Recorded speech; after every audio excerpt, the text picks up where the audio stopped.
चलिए खबर से शुरुआत करेंगे। देहरादून से बड़ी खबर है। मुख्यमंत्री पुष्कर सिंह धामी पहुंचे हैं ग्लोबल इन्वेस्टर समिट कार्यक्रम स्थल। मुख्यमंत्री धामी कार्यक्रम से पूर्व अंतिम तैयारी का कर रहे हैं निरीक्षण और मुख्य सचिव एस संधू भी रहे हैं साथ में मौजूद। तो देहरादून से बड़ी खबर, आज ग्लोबल इन्वेस्टर समिट होने जा रहा है। 8 और 9 तारीख तय की गई थी। देर रात मुख्यमंत्री पुष्कर सिंह धामी पहुंचे थे कार्यक्रम स्थल और वहां पे उन्होंने निरीक्षण किया है। तो सीएम धामी पहुंचे हैं ग्लोबल इन्वेस्टर समिट कार्यक्रम स्थल। मुख्यमंत्री पुष्कर सिंह धामी पहुंचे ग्लोबल इन्वेस्टर समिट कार्यक्रम स्थल और मुख्यमंत्री धामी कार्यक्रम से पूर्व अंतिम तैयारियों का निरीक्षण कर रहे हैं। सीएम धामी की तस्वीर है जहां पे वो GIS समिट का निरीक्षण करने के लिए पहुंचे हैं। जिस स्थल पे ये निरीक्षण होने जा रहा है, ये कार्यक्रम होने जा रहा है।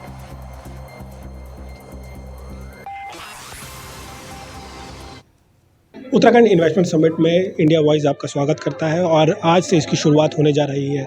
आप देख सकते हैं इसके लिए तमाम तैयारियां करीब 10-15 दिन से यहाँ पर चल रही थी और इसे अलग अलग रूपों में यहाँ पर सजाया गया है ताकि जो लोग हैं वो सेल्फी भी यहाँ पर खींच सके और इसे एक यादगार बना सके। वहीं पर अगर बात की जाए तो कुछ ही देर में यहाँ पर देश के प्रधानमंत्री नरेंद्र मोदी पहुँचेंगे, साथ साथ उनके जो मंत्रीगण हैं, केंद्रीय मंत्री यहाँ वो भी मौजूद होंगे। जो तमाम मुख्यमंत्री पुष्कर सिंह धामी के साथ साथ जो कैबिनेट मंत्री हैं वो भी यहाँ पर मौजूद होंगे। और आप देख सकते हैं कि जिस तरह से ये फ्लावर पॉट लगाया गया है तो इसमें कहीं ना कहीं जो उत्तराखंड लगातार सोलर एनर्जी की तरफ आगे बढ़ रहा है, तो कहीं ना कहीं जो निवेश करता है वो सोलर एनर्जी में भी यहाँ पर निवेश कर सकते हैं। तो एक अच्छी सोच के साथ इस फ्लावर पॉट को बनाया गया है। वहीं पूरे इस 300 मीटर का जो पूरा ट्रैक आपको सामने दिखाई दे रहा होगा, इसमें अलग अलग सेल्फी पॉइंट बनाए गए हैं ताकि जो लोग हैं उसे यादगार बना सके इस इन्वेस्टमेंट समिट को लेकर। और लगातार ये प्रयास किए जा रहे हैं कि जो निवेश करता है वो यहाँ पर पहुँचेंगे और यहाँ पर निवेश किए जाएंगे। आपको बता दें कि करीब 5000 से अधिक निवेशकर्ता और उनके प्रतिनिधि अभी कैंथुरा हमारे साथ जुड़ चुके हैं। अभी क्या चल रहा है मौके पर? प्रधानमंत्री भी पहुंच चुके हैं, क्या कुछ अपडेट है? बिल्कुल, सबसे बड़ा अपडेट यही है कि प्रधानमंत्री नरेंद्र मोदी की तरफ से जो देहरादून FRI पहुंचे, उन्होंने इन्वेस्टर समिट का शुभारंभ यहाँ पर कर दिया है। प्रधानमंत्री नरेंद्र मोदी ने यहाँ पर पहुंचते ही सीधे तौर पर सभी निवेशकों का, जो उत्तराखंड की आम जनता यहाँ पर आई है, उद्योगपति यहाँ पर आए हैं, राज्य सरकार जो प्रतिनिधि यहाँ पर आए, उन सभी का आभार प्रकट किया, उन सभी को नमस्कार करते हुए इस इन्वेस्टर समिट का शुभारंभ यहाँ पर किया है। अब ये कह सकते हैं कि इन्वेस्टर समिट के शुभारंभ के साथ ही यहाँ पर जो राज्य सरकार की जो थीम है कि उत्तराखंड की जो डेस्टिनेशन बनाना है, उसके उत्तराखंड की दिशा बदलनी है, उसके लिए निवेशकों का जो स्वागत राज्य सरकार कर रही है। अब सभी लोग यहाँ पर होंगे प्रधानमंत्री के साथ कुछ बिल्कुल, अभी नजर बनाए रखिए, पल पल की अपडेट आपसे लेते रहेंगे। शुक्रिया आपका।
तो ये सीधी तस्वीरें हैं GIS समिट की, जहां पे प्रधानमंत्री मौजूद हैं और उनके साथ सीएम धामी भी आपको तस्वीरों में नजर आ रहे हैं। इसी के साथ साथ LG भी आपको दिखाई दे रही हैं। और यहाँ पे अगर बात की जाए तो FRI में इसका पूरा आयोजन किया गया है। और PMO की बात की जाए तो PMO ने इस पूरे कार्यक्रम का लेखा जोखा जो है उसकी जानकारी दी है। उत्तराखंड का दौरा भी इससे पहले किया गया था। वहीं आपको बता दें, FRI देहरादून में आयोजित उत्तराखंड वैश्विक निवेशक शिखर सम्मेलन 2023 का उद्घाटन हो चुका है, जिसको प्रधानमंत्री ने अपने हाथों किया है। और पीएम मोदी का भव्य स्वागत यहां पे किया गया है। 1000 लोगों की मानव श्रृंखला के बीच उत्तराखंड के लोक कलाकार सांस्कृतिक प्रस्तुतियों के माध्यम से पीएम मोदी का स्वागत किया गया है। उस सम्मेलन में देश के बड़े उद्योगपति मुकेश अंबानी, गौतम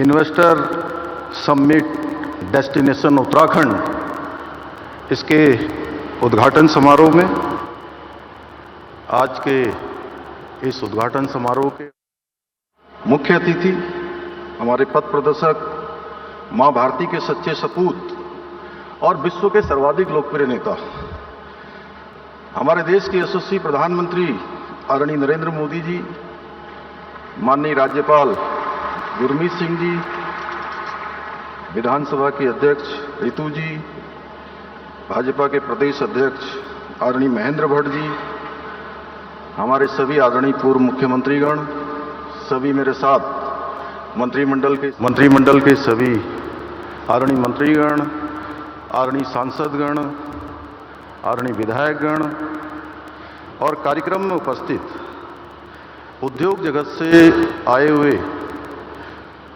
देश दुनिया के सभी हमारे उद्योग बंधु, पूज्य स्वामी रामदेव जी, चिदानंद जी सहित सभी आए हुए उत्तराखंड पधारे सभी महानुभावों का मैं राज्य की 1.25 करोड़ जनता की ओर से यहाँ पधारने पर आप सभी का द्रोण नगरी देहरादून में आयोजित इस इन्वेस्टर ग्लोबल समिट में राज्य की जनता की ओर से, अपनी ओर से आप सभी का स्वागत एवं अभिनंदन करता हूं। भाइयों बहनों, हमारे देश में समय समय पर अनेक महापुरुषों ने मां भारती के मुकुट की शोभा बढ़ाने का काम किया है और समाज को सही दिखाने का भी कार्य किया है।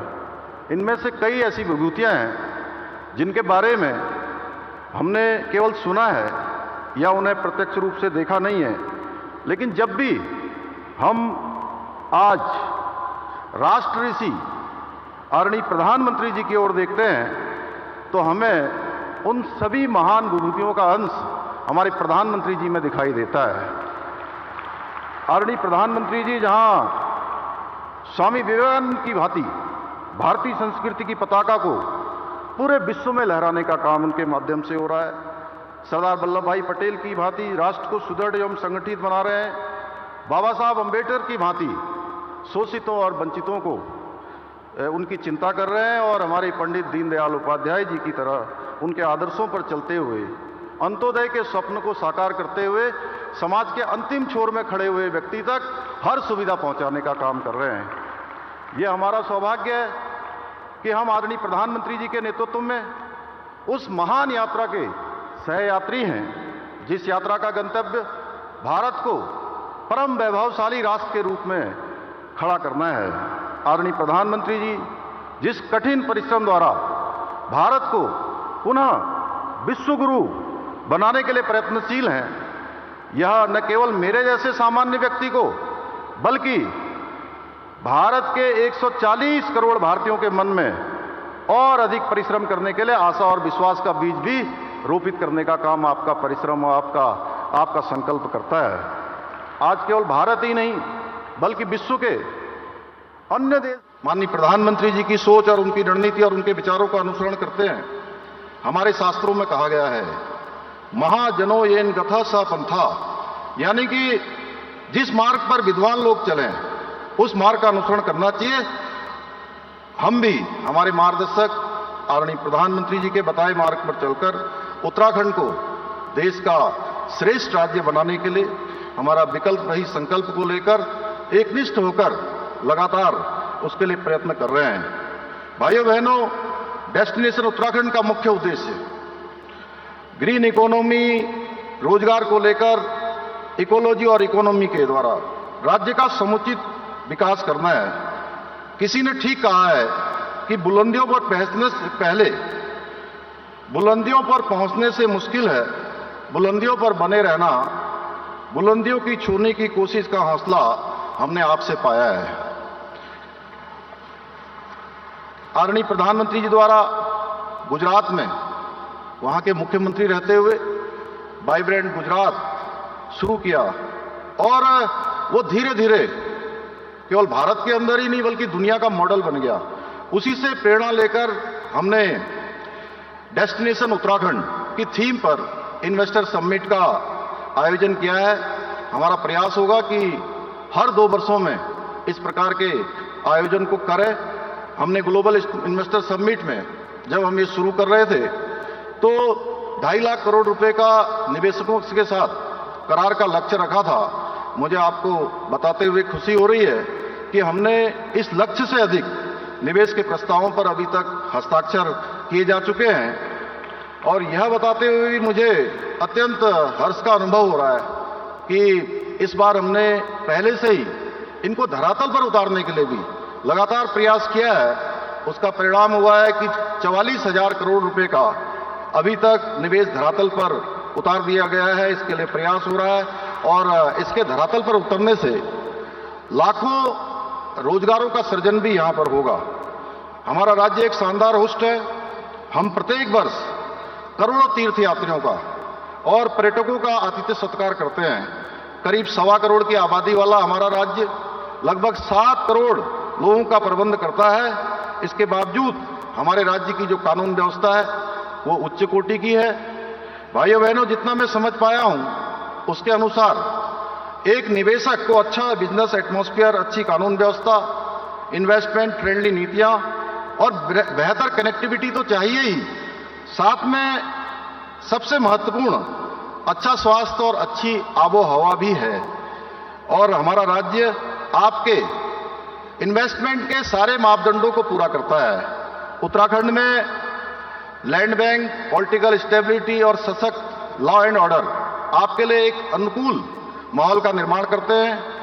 आदरणीय प्रधानमंत्री जी के नेतृत्व में जिस प्रकार गुजरात में महात्मा मंदिर convention centre and exhibition centre बनाया गया है, उसी की तर्ज पर हम शीघ्र में हमने ये संकल्प लिया है कि शीघ्र ही हम जो है उत्तराखंड के अंदर भी एक कन्वेंशन सेंटर का निर्माण करेंगे।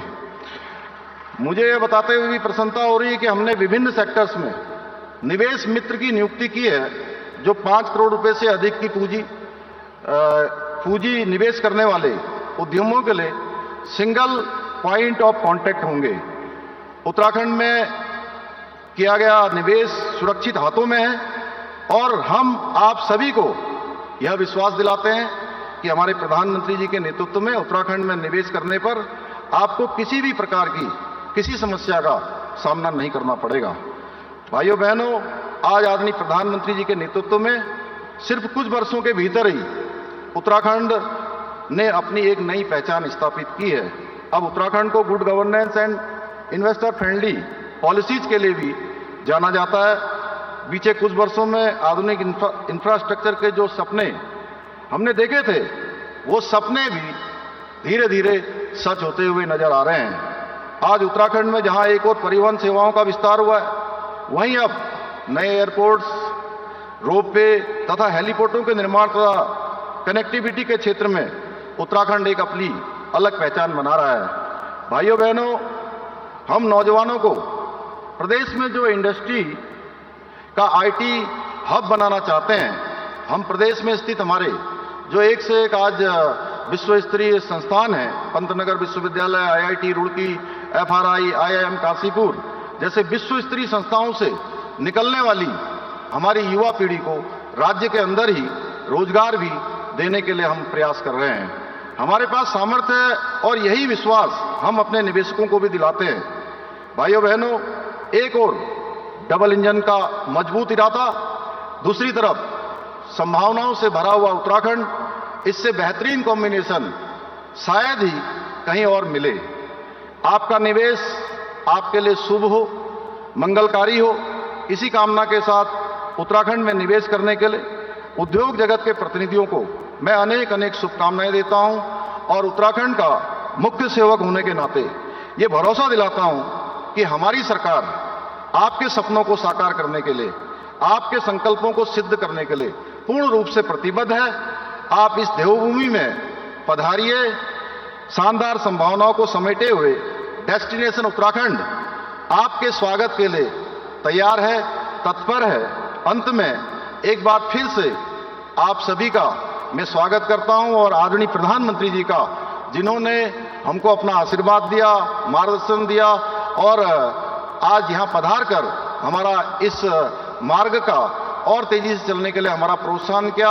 मैं उनका आप सबकी तरफ से समस्त उत्तराखंड वासियों की ओर से हृदय से अभिनंदन और आभार व्यक्त करते हुए मैं अपनी बात समाप्त करता हूं। बहुत बहुत धन्यवाद।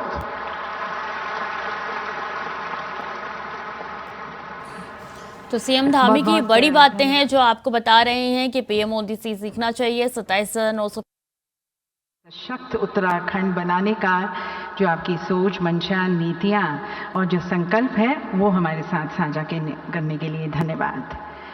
और दिव्य सज्जनों, उत्तराखंड एक अद्वितीय राज्य है जो अपने कल, आज और कल का एक बहुत ही सुंदर मिश्रण और एक उत्कृष्ट उदाहरण है, जो अपनी प्राकृतिक सौंदर्य और आध्यात्मिक विरासत को संजोए हुए अब नवाचार और प्रौद्योगिकी के रूप में भी विकसित हो रहा है। तो चाहे इसकी tranquillity, serenity, spirituality, adventure, yoga, industrial growth, economic prosperity, किसी से भी आप आकर्षित हों, उत्तराखंड के पास आप सभी को देने के लिए कुछ असाधारण ही है। तो इस असाधारण राज्य की असीमित संभावनाओं की रोमांचक यात्रा पर आपको ले चलते हैं एक लघु फिल्म के माध्यम से।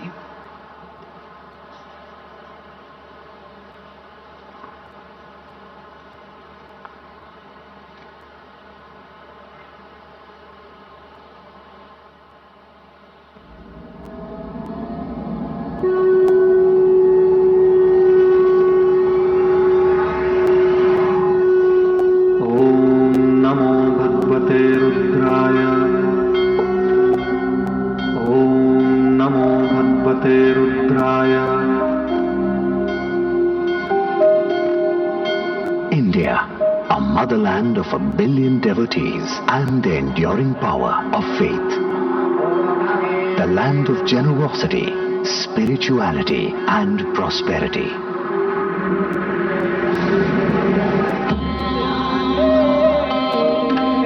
And in that India is a place called the land of gods, Uttarakhand. In Uttarakhand, gods speak through the people. Here gods speak through their rivers that flow to give life to all that they touch. Here the gods speak through the warmth of harmonious hospitality.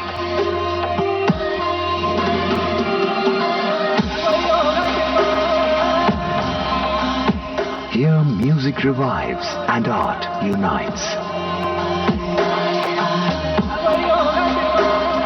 It is home to a 5,000-year-old practice, yoga, that is now a global phenomenon. It teaches and inspires the world from oceans afar.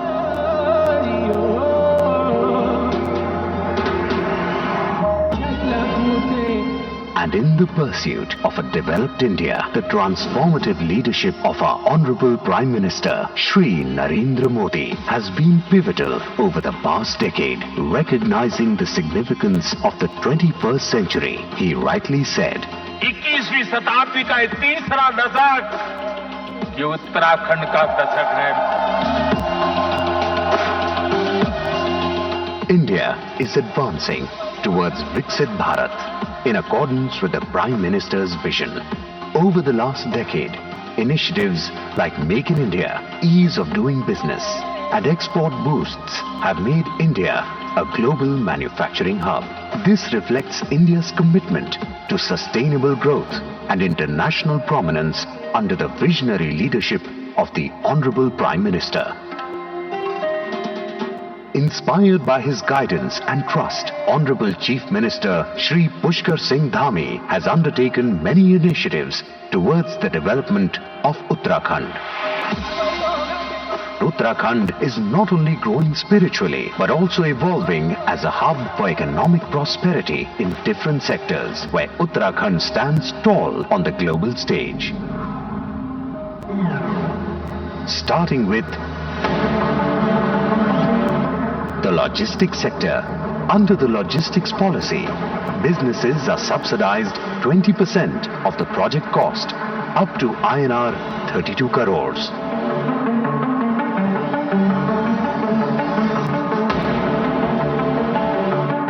Agriculture and horticulture. Government approved missions for apple, kiwi, polyhouse vegetable cultivation and state millet initiatives aim to boost productivity and shift to high value crops. Concurrently, investments are actively pursued in both pre and post production phases for these crops.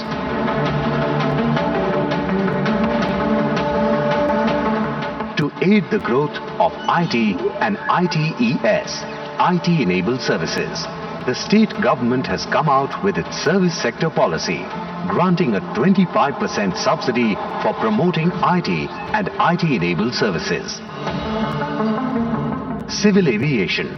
Devabhoomi is flying to great heights with the construction of new helipads, heliports and airstrips. Meanwhile, the strengthening of existing helipads and airstrips in the state has been successfully completed. 60 new and already constructed helipads are being improved for seamless and strong connectivity.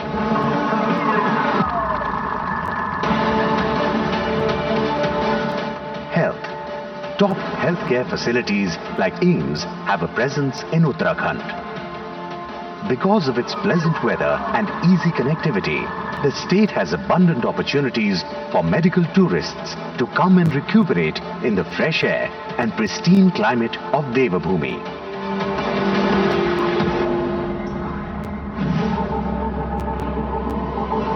Infrastructure. With proximity to Delhi NCR, Uttarakhand's well-connected road, rail and air infrastructure positions it as a strategic gem situated in the heart of India. The government has also developed world-class industrial infrastructure by hosting more than 10% of top industrial parks in the country.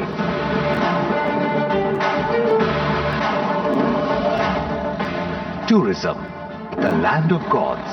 A serene tourism heaven is a hub of stunning landscapes with lakes, snow-capped mountains and picturesque terrains. The government provides attractive investment benefits, offering up to 50% capex subsidies for hospitality projects and up to 100% capex subsidies for tourism products without a cap.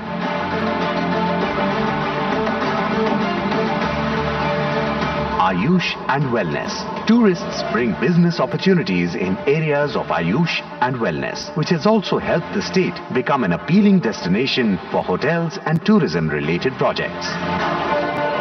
Energy. Devabhoomi is proud and prospering with its 3 new energy policies: the solar power policy, the small hydropower policy, and the pump storage plant policy.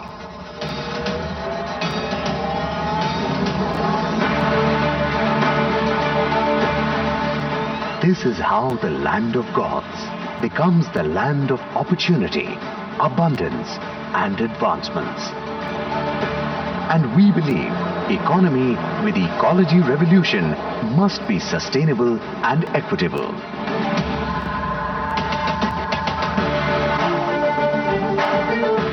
The story of Uttarakhand is about its rich heritage, divine harmony, universal oneness and evolution.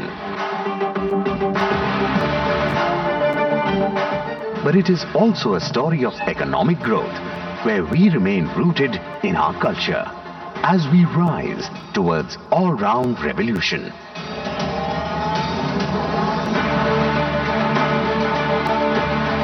This is Devabhumi's story of peace to prosperity.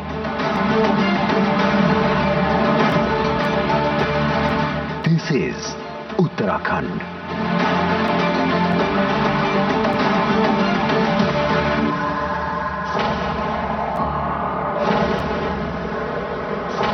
Prime Minister Narendra Modi's dynamic leadership has helped Uttarakhand make pivotal contributions in helping India embrace a future defined by progress, innovation and unparalleled growth.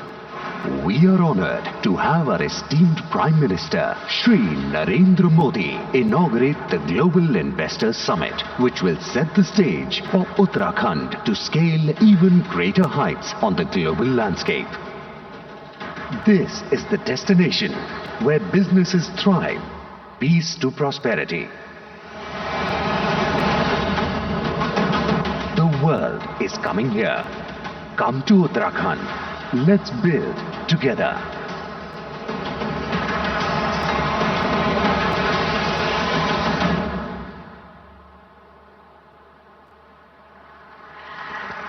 तो देवी सज्जनों, आशा करते हैं सशक्त उत्तराखंड का ये परिचय आपको आपके निवेश के संबंध में इन्फॉर्म्ड डिसीजन लेने में सहायक होगा। और फिर माननीय प्रधानमंत्री जी का वो कथन कि 21वीं शताब्दी का तीसरा दशक उत्तराखंड का है, यकीनन निवेशकों का उत्तराखंड में विश्वास को और परिपक्व करता है। तो अब उत्साह के साथ और उत्तराखंड के एक सुंदर भविष्य की प्रत्याशा के साथ अपने प्रमुख उद्योगपतियों के विचारों, उनके संकल्प, उनके उत्तराखंड में विश्वास को आमंत्रित करते हैं। और इस कड़ी में सबसे पहले मैं आमंत्रित करती हूँ श्री प्रणव अडानी जी को, डायरेक्टर अडानी ग्रुप और managing director agro oil and gas. देवी सज्जनों, राज्य सरकार द्वारा विभिन्न विभागों के अंतर्गत कस्टमाइज परियोजनाएं तैयार की गई हैं और इन परियोजनाओं के साथ अडानी समूह राज्य में अपनी एक विशेष पहचान बना पाया है। निवेश योजना पर वक्तव्य दिए जाने हेतु अब सादर आमंत्रित हैं श्री प्रणव अडानी जी।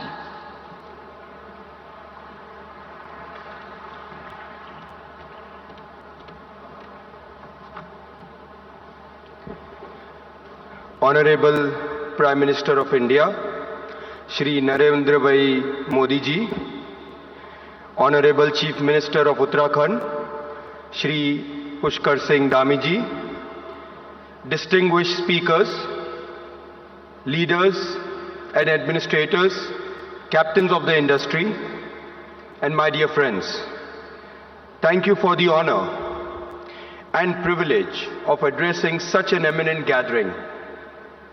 I'm truly delighted to be here.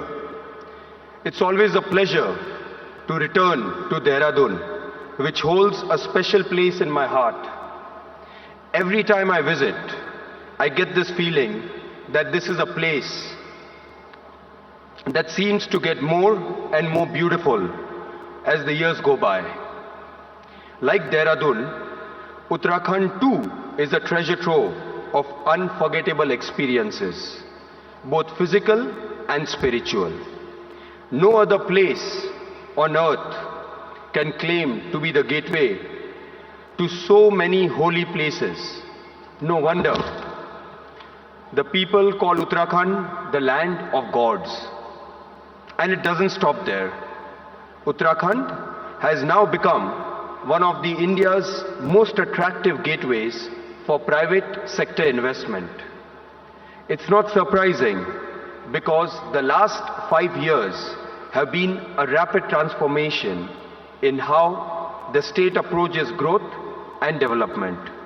With an unbeatable combination of single point clearances, competitive land prices, affordable power and efficient distribution, highly skilled manpower, close proximity to the national capital region, and a very stable law and order environment. To top this, Uttarakhand is blessed with an approachable and efficient administration under the able leadership of Honorable CM, Shri Pushkar Singh Dhami, who has the strong and committed backing of our visionary Prime Minister, Shri Narendra Bhai Modi. At no time in our history have the people of India so empathetically demonstrated their confidence and faith in a leader as they did for Modi ji in the recent round of elections. Honorable Chief Minister, your determination to make Uttarakhand a socio-economic powerhouse in paving the way for a growing number of business houses to invest in the state and the Adani Group is privileged to be one of them. Currently, our presence in Uttarakhand spans city gas distribution and cement manufacturing. Through IOAGPL, our joint venture between Indian Oil and Adani Total Gas, we are providing natural gas to all consumer segments, including domestic, industrial, and commercial. Also, to facilitate the transition to have 15% natural gas in India's energy mix by 2030, we propose to convert 200 state buses to environmentally friendly CNG buses, thus contributing to keeping Uttarakhand the way it is now, green and clean. In the cement sector, we will invest in excess of 1700 crores to expand our Ambuja Cements existing capacity in Uttarakhand. We will invest 300 crores to take our Roorkee plant capacity from the present 1.2 million tons to 3 million tons per annum, and we also plan to invest 1400 crores to set up a grinding unit with a capacity of 4 million tons, and we expect this will create around 6,000 direct and indirect employment opportunities in the Rishikesh, Dehradun area.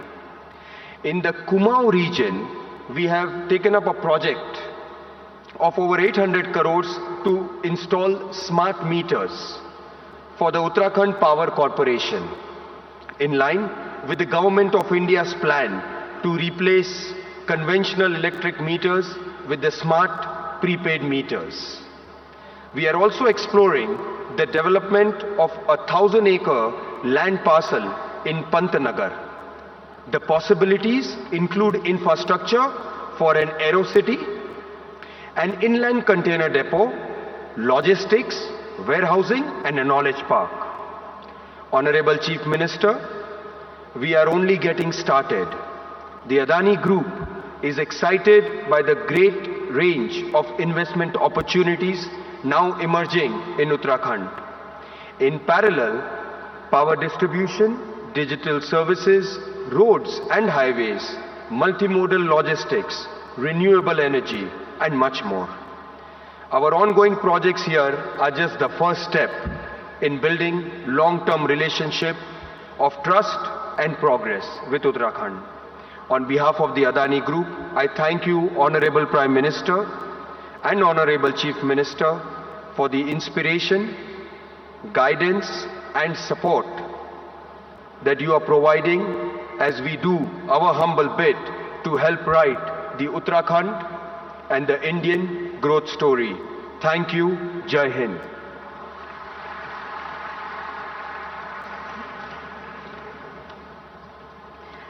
Thank you, sir, for sharing your vision and your commitment towards contributing towards a climate-sensitive, clean, green growth of Uttarakhand. JSW.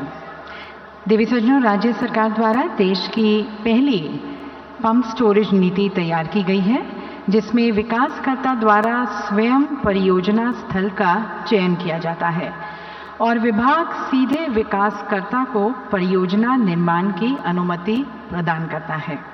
इस क्षेत्र में अपनी निवेश परियोजनाओं पर वक्तव्य दिए जाने हेतु अब आमंत्रित हैं श्री सज्जन जिंदल जी।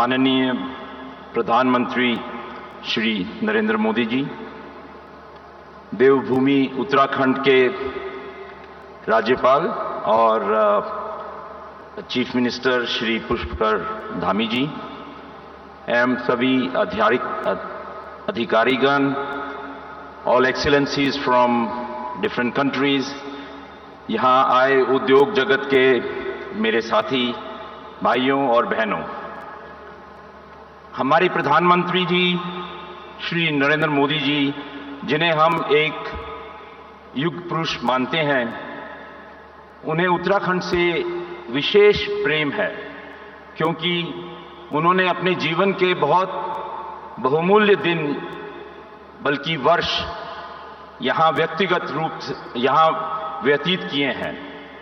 मैं यह बात केदारनाथ और बद्रीनाथ प्रोजेक्ट्स में अपने व्यक्तिगत अनुभवों के कारण कह रहा हूं। यह हमारा सौभाग्य है कि हमें ऐसे कर्मठ प्रधानमंत्री मिले जिन्होंने हमारे महान देश की काया पलट कर दी है। 2014 में जब प्रधानमंत्री जी ने कार्यभार संभाला था, तब भारत की जो जीडीपी थी वो मात्र $2 ट्रिलियन की थी, जिसे प्राप्त करने में हमारे देश को 65-67 वर्ष लगे थे। आज केवल 10 साल से भी कम कार्यकाल संभालने के बाद भारत की जीडीपी 4 ट्रिलियन से भी ज्यादा तेजी से ऊपर जा रही है। मतलब कि 2 गुना जीडीपी केवल 10 साल में हुई, जो हम लोगों ने 65-67 साल में हासिल की थी।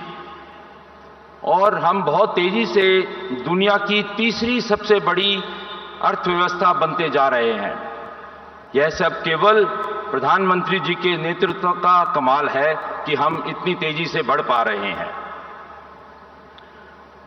जैसे हम उद्योगपति अपने उद्योगों को आगे बढ़ाते हैं, पुश करते हैं, उसी तरह माननीय प्रधानमंत्री जी अपने नेतृत्व में हमारे देश को आगे बढ़ा रहे हैं। इतनी बड़ी आबादी वाले देश को आगे बढ़ाना कोई साधारण कार्य नहीं है और यह केवल नरेंद्र मोदी जी ही कर सकते हैं और करते आ रहे हैं।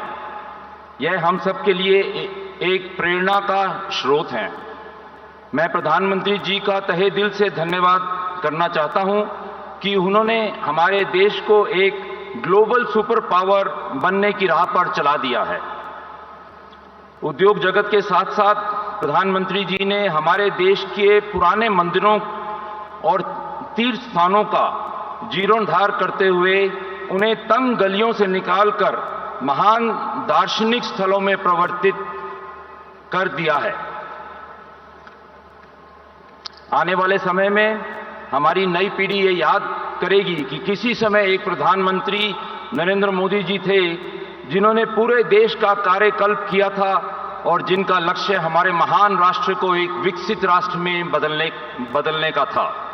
आज देवभूमि उत्तराखंड में मुझे यह घोषणा करते हुए भी बहुत खुशी हो रही है कि JSW एनर्जी ने हाल ही में नई दिल्ली में हुए ग्लोबल इन्वेस्टर समिट के रोड शो के दौरान उत्तराखंड के मुख्यमंत्री पुष्कर सिंह धामी जी के मौजूदगी में उत्तराखंड सरकार के साथ एक MOU पर हस्ताक्षर दिया है। इस MOU के तहत 5 या 6 सालों में JSW द्वारा 1500 मेगावाट के 2 पंप स्टोरेज विकसित किए जाएंगे। इस प्रोजेक्ट में लगभग 15,000 करोड़ रुपए का निवेश होगा और करीब 1000 से भी ज्यादा लोगों का रोजगार डायरेक्टली मिलेगा। इसके अलावा हाल ही में हमने उत्तराखंड सरकार और भारत सरकार के साथ मिलकर JSW फाउंडेशन के सपोर्ट से प्लास्टिक पोल्यूशन के खिलाफ एक प्रोजेक्ट की शुरुआत की है।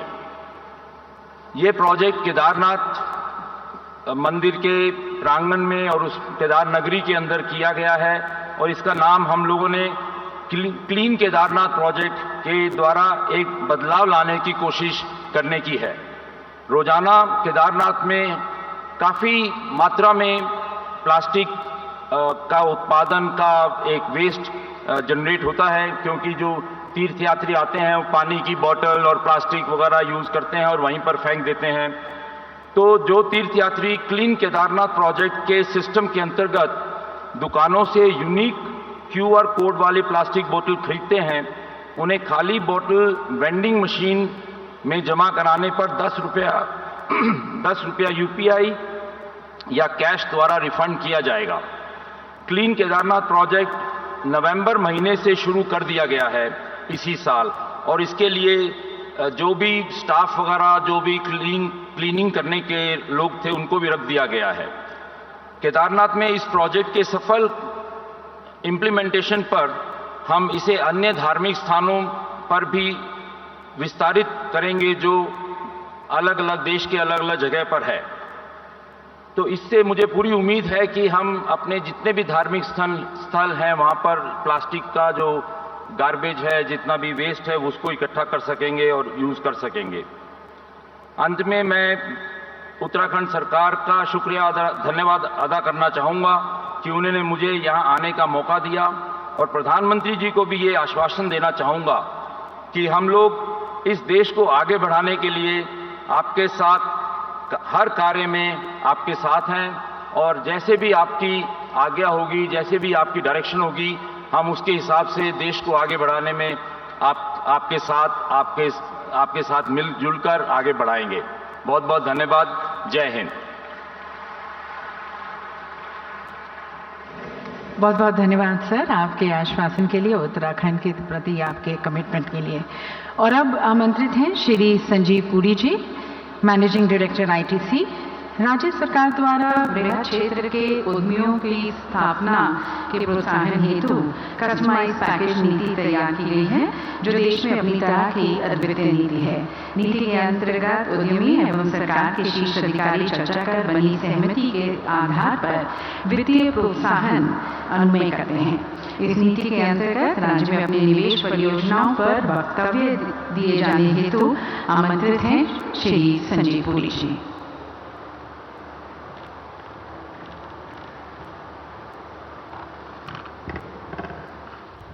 Honorable Prime Minister Shri Narendra Modi ji, Honorable Governor Shri Gurmeet Singh ji, Honorable Chief Minister Shri Pushkar Singh Dhami ji, distinguished guests, ladies, gentlemen, colleagues from the industry. First of all, may I thank the government for this privilege and the opportunity to attend this summit and to share my perspectives. And coming to Dehradun is special for me, because I did part of my education here. We're meeting today just after India's remarkable success at the leadership of G20. Honorable Prime Minister, your vision as a global statesman and your stewardship of the cause of Global South has indeed provided a new thought process to the global community and brought immense respect and stature to India. This, together with the slew of purposeful policy interventions over several years, have repositioned India as a beacon of hope and promise in a world which is faced by multi-dimensional challenges. The testimony of the impact of all these initiatives is extremely visible with the transformation in many sectors of the economy, and the GDP numbers speak for themselves. India is indeed the fastest growing economy in the world, and this is seen because of all the policy interventions and the potential of India. This is seen as India's decade, some even call it India's century, and India is now seen as a hub for global manufacturing, for global services exports, besides the immense opportunity in the growing consumer market within India. And all of these policy interventions are indeed immensely inspiring and encouraging for us in the business community, and inspire us to do even more towards the economic progress of the nation. Honorable Chief Minister, may I also congratulate you for your dynamic leadership, boundless energy and passion in ushering in a new dimension of socio-economic progress in the state. The strong Uttarakhand mission envisioning doubling of GDP in 5 years is indeed very encouraging. I think your investor-friendly policies, the 27 tailor-made sector policies, are indeed extremely encouraging to businesses. ITC is privileged to have been associated with the state for a long period of time, and we have a growing presence across all the three sectors: agriculture, manufacturing and services. Haridwar houses our manufacturing complex, which we have 3 manufacturing facilities for 3 of our businesses: the foods business, the personal care business and the packaging business. And our experience of doing business has been very productive. We have received immense support and cooperation from all the officials from the government, and it has been indeed a very, very fulfilling journey. Uttarakhand is blessed with immense tourism assets: wildlife, pilgrimages, pristine rivers, scenic hill stations, and we are accordingly we have 9 of our hotel properties in Uttarakhand under Welcome Hotel, Welcome Heritage and Fortune brands, and in the near future we will be adding 4 more properties. In addition to that, we have a growing presence in the agriculture sector. We are working with farmers in the horticulture sector, both vegetables and the fruits value chains, and we are supporting the development for our own food products, whether it's the juices or the farmland frozen vegetables, and we will continue to expand this engagement over time.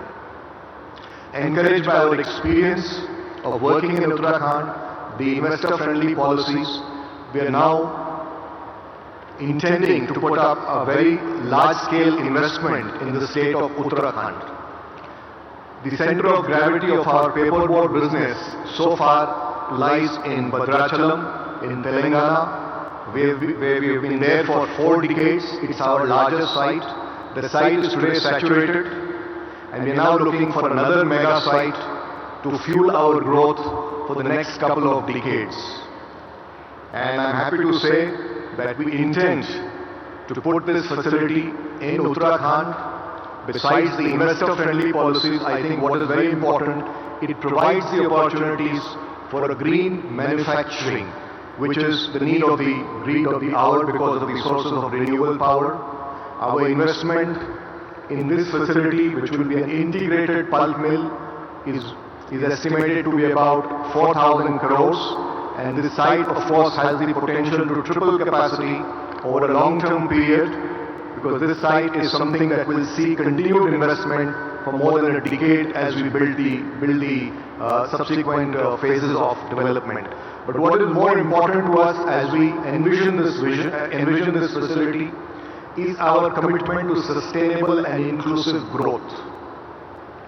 We are going to create what we have done in Bhadrachalam, an integrated forest to paper value chain. The forest value chain is going to provide enormous employment. It will sequester a lot of carbon. Just as a data point, around Bhadrachalam we have greened 1 million acres, and this has provided 190 million person-days of employment and contributed to making ITC a carbon positive company for nearly 2 decades. And we intend to bring in our technology, we intend to bring in our best practices here and create that value chain. That piece of it, I think, is what is more important to us, because that will add a lot more to the economy and to the people of Uttarakhand. Honorable Chief Minister, I once again like to compliment you for the investor-friendly policies and thank you for all your support, and reiterate our commitment to partner with you on the state's journey of socio-economic transformation.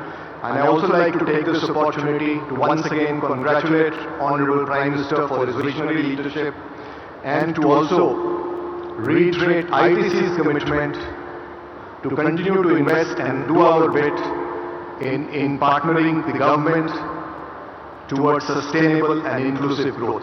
Thank you very much.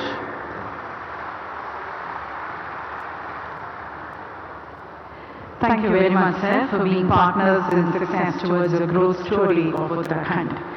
और अब मैं बहुत ही आदरपूर्वक आमंत्रित करती हूँ बाबा रामदेव जी को, जिन्होंने प्रत्यक्ष रूप में 1 लाख तथा इनडायरेक्ट 5 लाख के रोजगार सृजित किए हैं। 10,000 करोड़ से ज्यादा इन्वेस्टमेंट करके एक सशक्त उत्तराखंड के निर्माण में अपना बहुमूल्य योगदान दिया है। देवी सज्जनों, आप योगी हैं, कर्मयोगी हैं और उत्तराखंड के लिए बहुत उपयोगी है। देवी सज्जनों, बाबा रामदेव जी।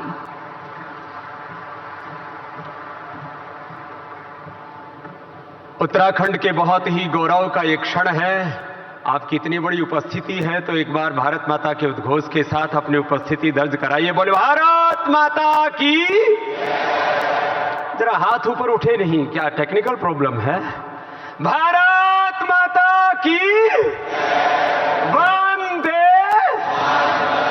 एक तरफ मेरे पीछे हिमालय है, जो देवभूमि है, जहां कोटि कोटि ऋषिमुनियों ने तप किया, और दूसरा हिमालय जैसा व्यक्तित्व मेरे सामने है, जो हमारे राष्ट्र का नहीं पूरे विश्व का गौरव है।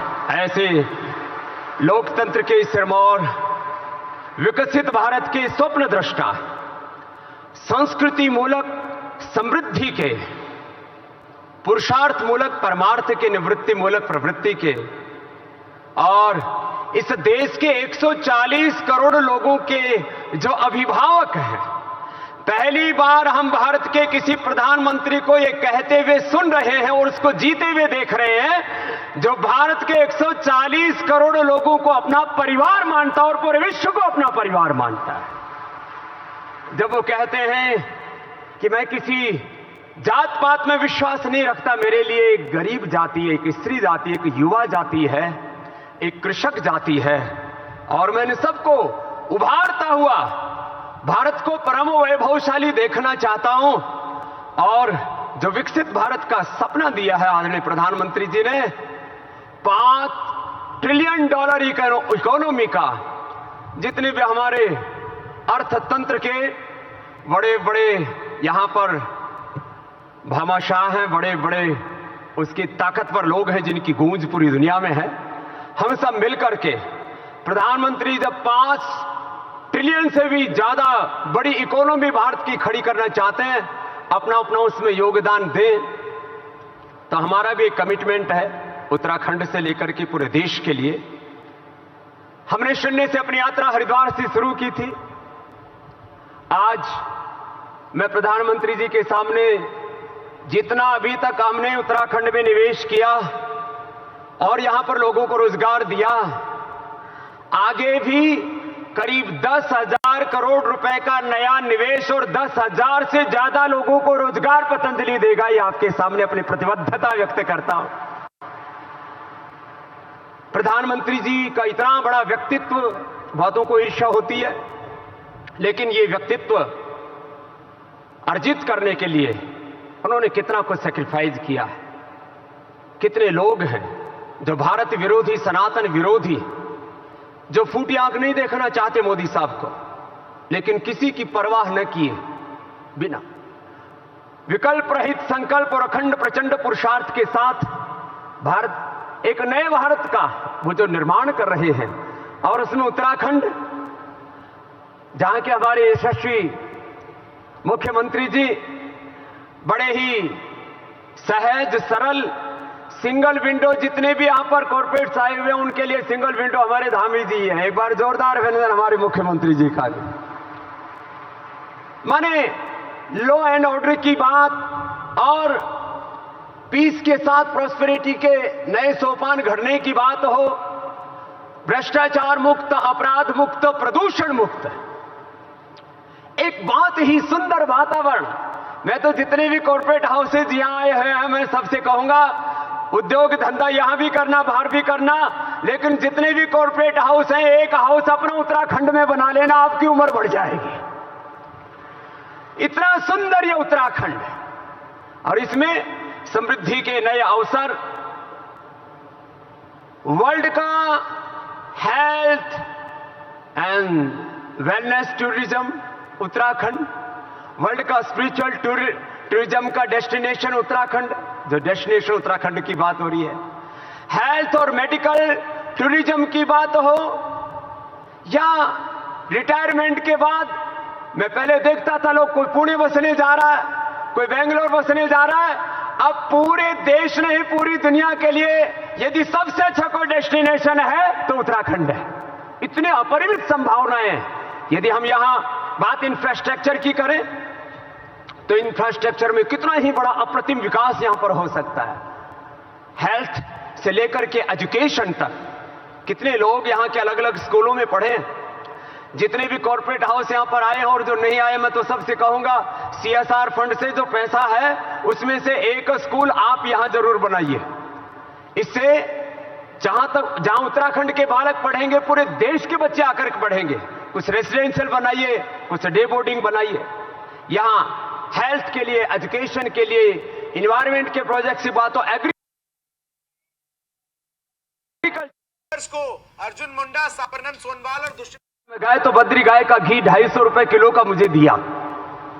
माने यहाँ के प्रकृति में अपरिमित जल, जंगल, जड़ी बूटी, पहाड़ में अपरिमित सामर्थ्य है और चारों धामों से लेकर के पूरे हिमालय में जो इंफ्रास्ट्रक्चर पिछले 60-70 सालों में डेवलप नहीं हुआ था, वो पिछले 10 सालों में आदरणीय मोदी जी के आशीर्वाद से डेवलप हुआ। इसके लिए हम हृदय से अभिनंदन करते हैं।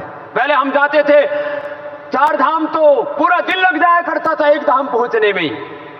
आज इतना सुंदर इंफ्रास्ट्रक्चर है और अभी देहरादून का एयरपोर्ट, अभी पंतनगर में भी एयरपोर्ट, हमारे पूज्य महाराज जी बैठे हुए हैं, मेरे से कह रहे थे कि स्वामी जी अब हरिद्वार में भी एक एयरपोर्ट, क्योंकि यहां एयरपोर्ट के चारों तरफ पहाड़ है तो थोड़ी दिक्कत सी बात है। एक तो हम श्रद्धेय मोदी जी से कहेंगे कि देहरादून का जो एयरपोर्ट है उसको 24 घंटे के लिए खोल दिया जाए। हमको भी रात को कई बार 11-12 बजे आना होता है तो स्पेशल परमिशन से लेनी पड़ती है। तो ये जितने भी बड़े उद्योग हैं उनको आगे पीछे आना पड़े तो बहुत कुछ किया है। श्रद्धेय मोदी जी का जन्म वडनगर में गुजरात में थयो होतो, पण आध्यात्मिक जन्मभूमि आदरणीय श्रद्धेय मोदी जी नी आ उत्तराखंड छे। ये धरती उनकी आध्यात्मिक जन्मभूमि है, क्योंकि उन्होंने उत्तराखंड को बहुत कुछ दिया, उन्होंने उत्तराखंड से बहुत कुछ पाया है, बहुत कृतज्ञता उनके हृदय में। आज इस डेस्टिनेशन उत्तराखंड का यह बहुत ही बड़ा आज एक नया कीर्तिमान इतिहास बनने जा रहा है। यहाँ पर संस्कृति मूलक समृद्धि का और पीस टू प्रॉस्पेरिटी का जो मंत्र हमारे यहाँ के यशस्वी मुख्यमंत्री जी ने दिया है, मैं आश्वस्त हूं यहां समृद्धि के, संस्कारों के, अपने सनातन ज्ञान, विज्ञान, प्रज्ञान और अनुसंधान के सांस्कृतिक विरासत को लेकर के समृद्धि के जो नए शिखर गढ़े जाएंगे उसमें उत्तराखंड एक बहुत बड़ी भूमिका निभाएगा। एक बार पुनः आप सब, मैंने देखा यहां पर कुछ 5-5, 10-10 करोड़ की भी इन्वेस्टमेंट करना चाहते हैं, कुछ 5, 10, 20, 25 हजार करोड़ की इन्वेस्टमेंट करना चाहते हैं। 30 साल हमें उत्तराखंड में हो गए। यहां मैं अपने अनुभव से इस बात को कहता हूं कि 30 सालों में एक तो यहां का जो वातावरण है, जैसे यहां के स्किल्ड लेबर है, बहुत हार्ड वर्किंग लोग हैं यहां के। पूज्य आचार्य वाक्षण जी और हमने जब यहां से यात्रा शुरू की थी अपनी योग की, अध्यात्म की, स्वदेशी की, जो सपना है हमारे देश के प्रधानमंत्री का, वोकल के लिए हम लोकल बने और लोकल को ग्लोबल बनाए।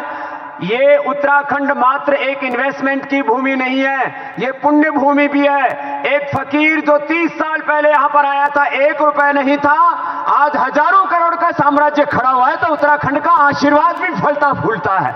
ये इतनी बात कह करके मैं सभी से आह्वान करता हूं, आओ हम सब मिलकर के एक नए उत्तराखंड का, एक नए भारत का निर्माण करें और जो विकसित भारत के स्वप्न दृष्टा हमारे श्रद्धेय प्रधानमंत्री जी हैं उनको इतनी ताकत दें कि आने वाले 10-15 सालों में भारत विश्व की सबसे बड़ी आर्थिक, आध्यात्मिक, राजनीतिक महाशक्ति बने। इतनी बात कहता हूं, अपनी बात को विराम देता हूं। जय भारत, जय उत्तराखंड। बहुत बहुत धन्यवाद स्वामी जी, उत्तराखंड में अपने अनुभव हमारे साथ साझा कर सभी को प्रोत्साहित करने का। और अब आमंत्रित हैं श्री कल्याण चक्रवर्ती जी, CEO MR। उत्तराखंड सरकार के इंटीग्रेटेड इकोनॉमिक डेवलपमेंट की परिकल्पना के अनुरूप MR राज्य में full fledged integrated economic township develop कर रहा है। तो राज्य में MR तो देहरादून से सीधी तस्वीरें आप तक पहुंचा रहे थे, एक एक करके तमाम दिग्गज आ रहे थे और अपनी बात रख रहे थे। रामदेव बाबा को भी आपने सुना कि किस तरीके से वातावरण में यहाँ पे सुधार हुआ। कई सालों से वातावरण यहाँ पे सेम ही उनको नजर आ रहा है और कई ऐसे इन्वेस्टर्स जो कि इन्वेस्ट करने आए हैं देहरादून में। इस वक्त बड़ी खबर निकल के सामने आ रही है, छत्तीसगढ़ के CM पर सस्पेंस जारी है। बीजेपी ने नियुक्त किए हैं पर्यवेक्षक अर्जुन मुंडा, सर्बानंद सोनोवाल और दुष्यंत कुमार गौतम को बनाया गया है पर्यवेक्षक। तो छत्तीसगढ़ के CM पर सस्पेंस लगातार जारी है। ऐसे में ये जो अहम जानकारी निकल के सामने आ रही है वो आपको बता दें कि बीजेपी ने नियुक्त किए हैं पर्यवेक्षक। बता दें कि अर्जुन मुंडा, सर्बानंद सोनोवाल और दुष्यंत कुमार गौतम को बनाया गया है पर्यवेक्षक। तो बीजेपी ने जारी कर दी है पर्यवेक्षक की लिस्ट। और छत्तीसगढ़ की बात की जाए तो अर्जुन मुंडा, सर्बानंद सोनोवाल और दुष्यंत कुमार गौतम को इसकी कमान सौंप दी गई है पर्यवेक्षक के रूप में। अब ये छत्तीसगढ़ में दौरा करेंगे और वहां पे जनता का मन टटोलेंगे कि कौन मुख्यमंत्री के पद पे विराजमान होना चाहिए। और ऐसे में कई ऐसे नाम हैं जो कि निकल के सामने आ रहे हैं। ये छत्तीसगढ़ की जानकारी मैं आपको दे रही हूँ, जहां अर्जुन मुंडा, सर्बानंद सोनोवाल और दुष्यंत गौतम को पर्यवेक्षक बनाया गया है। इसी के साथ साथ बाकी राज्य जहां पे बीजेपी को CM का चेहरा देना है वहां पे भी पर्यवेक्षक बना दिए गए हैं। तो बीजेपी ने लिस्ट जारी की है और लिस्ट के जरिए बीजेपी ने ये बताया है कि कौन कौन पर्यवेक्षक है जो कि अलग अलग राज्य में जाएगा। 3 राज्यों में जाके वहां पे एक सर्वे करेगा और उसके बाद से मुख्यमंत्री का नाम जो है वो डिसाइड तो हो चुका है, लेकिन अभी भी कई ऐसी माथापच्ची है जो कि चल रही है और इसी को दूर करने के लिए पर्यवेक्षक बनाए गए हैं। विकास यादव रायपुर से हमारे साथ जुड़ चुके हैं। विकास, 3 ऐसे धुरंधर है जिनको पर्यवेक्षक बनाए गए हैं, क्या लगता है किस तरीके की रणनीति बीजेपी तैयार करने में लगी हुई है? जी, छत्तीसगढ़ में पिछले 4 दिनों से लगातार जो है मुख्यमंत्री नाम की चर्चा हो रही है। हाईकमान से लेकर जो है प्रदेश के सियासी संगठनों में इस बात की चर्चा है कि इस बार किसको मुख्यमंत्री का चेहरा बनाया जाए, जिसको लेकर जो है पहले ही नाम जो है सबसे पहली रेस में जो नाम है पूर्व मुख्यमंत्री डॉक्टर रमन सिंह का। इसके अलावा जो है पूर्व मंत्री का भी नाम है। साथ ही जो है 2 महिला का दावा नेता इस बार जो है CM पद की रेस में है, जिसमें जो है रेणुका सिंह और साथ में लता उसेंडी का भी नाम है। इसके अलावा जो है अन्य लोगों का भी नाम मुख्यमंत्री की रेस में शामिल है, जिसमें जो है प्रदेश अध्यक्ष जो एक OBC कोटे से आते हैं। इसके अलावा जो है OP चौधरी का भी नाम की रेस में है, क्योंकि वे पिछले बार जो है अपनी कलेक्ट्री छोड़कर भारतीय पार्टी में शामिल हुए थे, जिसके लिहाज से उन्हें जो है पार्टी ने एक अच्छा मौका देने के हिसाब से जो है पिछले बार जो जनसभा हुई थी उसमें अमित शाह ने कहा आप OP चौधरी को जिताइए, हम OP चौधरी को एक अच्छा पद देंगे और बड़ा देंगे। यह जो कथन जो है पिछले जनसभा अमित शाह ने कहा था, जिसको लिहाज से रेस में कई सारे इस बार जो है चेहरे भर कर सामने आए, जिसको लेकर जो है भारतीय जनता पार्टी ने दिल्ली में पर्यवेक्षकों की नियुक्ति की लिस्ट तैयार की, जिसमें जो है 3 पर्यवेक्षक नियुक्त किया है।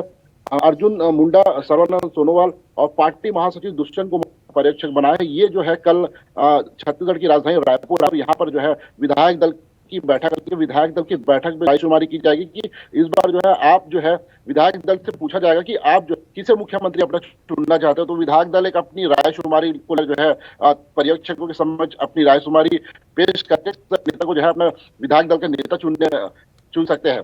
इसको लेकर जो है बैठक जो है शाम को रखी गई है, जिसको लेकर जो है यहाँ पे जो है विधायक अपने मुख्यमंत्री का चेहरा चुनेंगे, जिसके बाद जो है शाम तक जो है मुख्यमंत्री का चेहरा जो है सामने आ जाएगा। छत्तीसगढ़ में किसे मुख्यमंत्री बनाया जा रहा है, आज शाम तक मुख्यमंत्री के चेहरे का ऐलान हो जाएगा या और भी वक्त लग सकता है?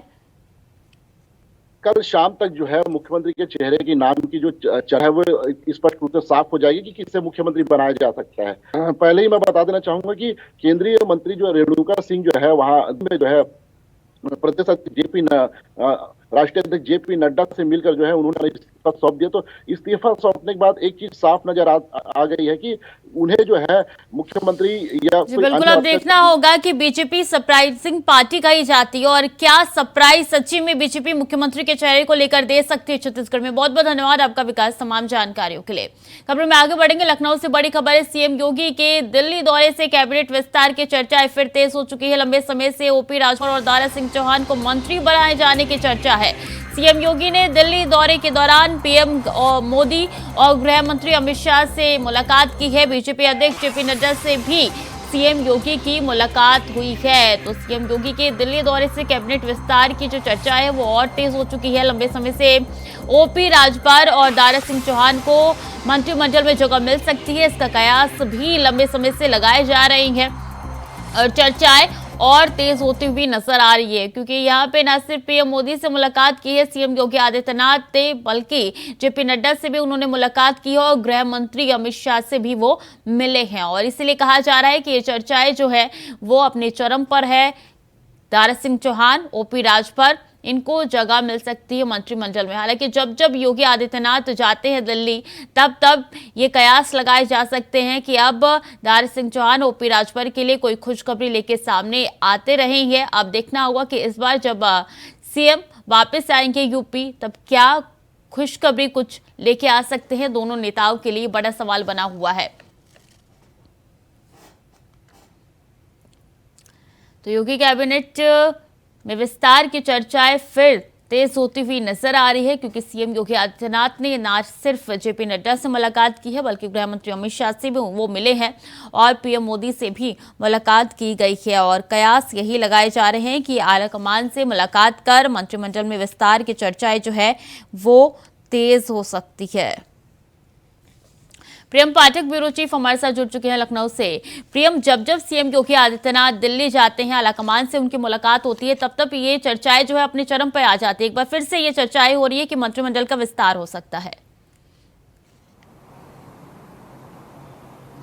बिल्कुल श्रुति, देखिए 2024 लोकसभा का चुनाव अब काफ़ी नज़दीक आ चुका है और माना जा रहा है कि 2024 के चुनाव से पहले ही यूपी के अंदर मंत्रिमंडल का विस्तार होगा और उसमें उन चेहरों को जगह दी जाएगी जो 2024 के लिहाज से पार्टी के लिए काफ़ी मजबूत साबित होंगे, उनका क्षेत्र में दबदबा होगा या फिर उस वर्ग में उनकी पैठ होगी। तो ऐसे में कई चेहरे हैं जिनके नामों को लेकर चर्चा भी चलती रहती है। हालांकि ये मंत्रिमंडल विस्तार को लेकर जो चर्चाएं हैं तकरीबन वो पिछले 6 महीने से चल रही हैं, लेकिन वो अभी तक कहीं पर भी वो बात जो है वो हकीकत में बदलती हुई नज़र नहीं आई। एक बार फिर कल जब सीएम योगी आदित्यनाथ दिल्ली पहुँचे, वहाँ पर उन्होंने प्रधानमंत्री नरेंद्र मोदी से मुलाकात करी, जेपी नड्डा जो राष्ट्रीय अध्यक्ष हैं बीजेपी के, उनसे मुलाकात करी और गृह मंत्री अमित शाह से मुलाकात करी। उसके बाद इस चीज़ों को लेकर कयास और तेजी से लगाए जाने लगे हैं कि शायद उस बैठक में, उस मुलाकात के दौरान जो है यूपी के अंदर जो नए संभावित चेहरे हैं उनको लेकर चर्चा हुई है। जबकि असल में देखें तो एक चर्चा ये भी है कि जब सीएम योगी आदित्यनाथ पीएम मोदी से मिले हैं तो उन्होंने अयोध्या के विकास को लेकर उनको जानकारी दी है। 22 जनवरी को जो प्राण प्रतिष्ठा का कार्यक्रम होना है उसको लेकर किस तरीके की तैयारियां चल रही हैं, इसको लेकर उनके साथ जानकारी साझा करी है। और उनको 15 दिसंबर को एयरपोर्ट का उद्घाटन होता है, उसको लेकर भी जानकारी जो है वो उन्होंने साझा करी है। लेकिन फिलहाल अभी जो सबसे अधिक चर्चाएं हैं वो है मंत्रिमंडल विस्तार को लेकर, चूंकि दिल्ली दौरे से पहले उन्होंने बुधवार को राज्यपाल से भी उन्होंने मुलाकात करी थी, आनंदीबेन पटेल से, उनके आवास पे जाकर। तो इसलिए ये चर्चा जो है वो और भी ज़्यादा तूल पकड़ रही है कि शायद अब उन नामों को लेकर चर्चा हो चुकी है और जल्दी उत्तर प्रदेश के अंदर जो है वो मंत्रिमंडल विस्तार देखने को मिल सकता है। और उसके अंदर कई ऐसे नाम हैं जिनको लेकर चर्चाएँ चल रही हैं। हालांकि बीजेपी के अंदर हमेशा से देखने को मिला है जिन नामों की चर्चा चलती है उनसे अलग हमेशा सरप्राइज कहीं ना कहीं कह सकते हैं कि तौर पर जो है पार्टी चेहरों के जो है नाम वो लेकर आती है और शायद वो इस बार भी ऐसा हो। फिलहाल अभी जो चर्चा है नामों की उसमें ओम प्रकाश राजभर सबसे आगे चल रहे हैं, जो उनकी 2022 के चुनाव में जो सपा समाजवादी पार्टी के साथ में गठबंधन में गए थे बीजेपी को छोड़कर, लेकिन चुनाव में जिस तरीके से नतीजे आए और सपा की हार हुई उसके बाद उन्होंने फिर से बीजेपी का दामन थामा। 2017 में भी जो है ओम प्रकाश राजभर बीजेपी के साथ में थे, वहाँ पर उन्होंने चुनाव जीता था, मंत्री का पद भी उनको मिला था, कैबिनेट मंत्री के तौर पर थे, लेकिन उसके बाद उन्होंने पार्टी से इस्तीफा दे दिया था और सरकार सरकार से भी मंत्री पद से इस्तीफा दिया था और समाजवादी पार्टी को ज्वाइन किया था।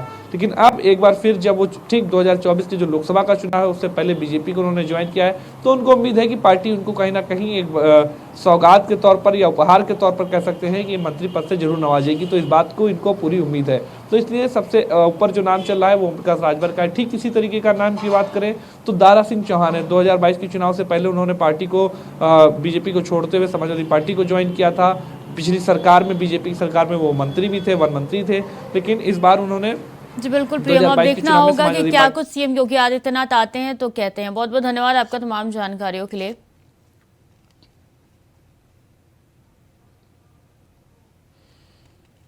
और इस बीच देहरादून से दुखद खबर निकल के सामने आ रही है। पूर्व वन मंत्री मोहन सिंह रावत गांववासी का निधन हो चुका है। गांववासी लंबे समय से चल रहे थे बीमार, निजी अस्पताल में हुआ है उनका निधन। बीजेपी के संस्थापक रहे हैं मोहन सिंह रावत। तो दुखद सूचना ये देहरादून से, जहां मोहन सिंह रावत का निधन हो चुका है। लंबे समय से बीमार चल रहे थे पूर्व वन मंत्री मोहन सिंह रावत अब हमारे बीच में नहीं रहे हैं। पूर्व वन मंत्री मोहन सिंह रावत संस्थापक भी रह चुके हैं बीजेपी के।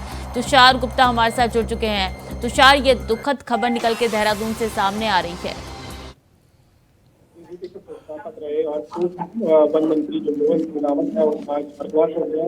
और कहा जा सकता है कि जो भाजपा पार्टी है और जितने भी बड़े नेता है उनमें कहीं ना कहीं जो दुख की जो लहर है वो बहती हुई नजर आ रही है, क्योंकि काफी पुराने नेता थे और कई भाजपा के संगठन में भी कई महत्वपूर्ण पद में अपना सहयोग दिया है। और जो उत्तराखंड में भाजपा की स्थिति है वो भी उन्होंने मजबूत करी है और आज उनका निधन हो गया है। कई लोग उन्हें अस्पताल भी मिलने गए थे उस दौरान, क्योंकि लंबे समय से वो बीमार थे। ऐसे में उनकी बीमारी के कारण उन्हें काफी तकलीफें थी और एज फैक्टर भी उनके सामने था। ऐसे में जो विपक्षी पार्टी के हो चाहे वो सत्ताधारी पार्टी के हो, तमाम लोग उनसे मिलने पहुंचे थे। लेकिन आज सुबह एक दुखद खबर आई कि उनका जो है वो स्वर्गवास हुई है। और पूरे राजनीतिक से लेकर भाजपा का जो सामाजिक संगठन है उनमें कहीं ना कहीं एक उनको लेकर एक कहीं ना कहीं दुख है। और ये माना जा रहा है कि कह सकते हैं कि उनकी जो लंबे समय से बीमारी चल रही थी वही उनकी जो मौत है उनका कारण हुआ। उन्होंने जो काम किए हैं बीजेपी के लिए वो काफी सराहनीय हैं और उन्हीं के मार्गदर्शन पे बीजेपी लगातार उत्तराखंड में आगे बढ़ती हुई नजर आ रही थी। तुषार, यह बिल्कुल कहा जा सकता है कि जिस तरह से उन्होंने विभिन्न पदों में जो संगठन है भाजपा संगठन उसमें कार्य किया है, जिसके कारण जो भाजपा की स्थिति है वो उत्तराखंड में मजबूत भी हो पाई है। कहा जा सकता है जिस तरह से कांग्रेस लगातार 60 वर्षों से पूरे देश में राज कर रही थी, उसकी बैकबोन तोड़ने का कार्य भी। जी बिल्कुल तुषार, बहुत बहुत शुक्रिया आपका तमाम जानकारियों के लिए। चलिए चलते हैं जहाँ पे सीएम योगी आदित्यनाथ क्या कुछ कह रहे हैं, आपको सुनवाते हैं। आपको मैं हृदय से बधाई देता हूं। जिन छात्रों को आज उनकी डिग्री अवार्ड की गई है उनके प्रति हृदय से बधाई देते हुए अपनी शुभकामनाएं भी देता हूं।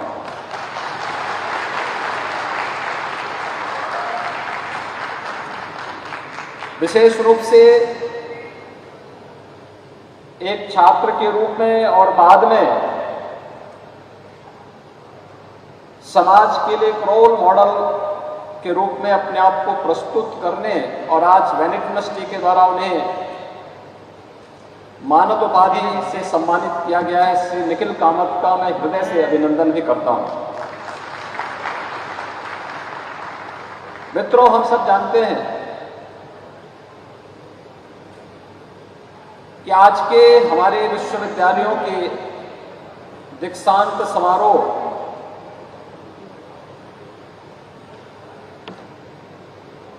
जिन्हें हम कॉन्वोकेशन कहते हैं, ये प्राचीन भारत के विश्वविद्यालय या गुरुकुलों के समावर्तन समारोह का ही एक परिवर्तित रूप है।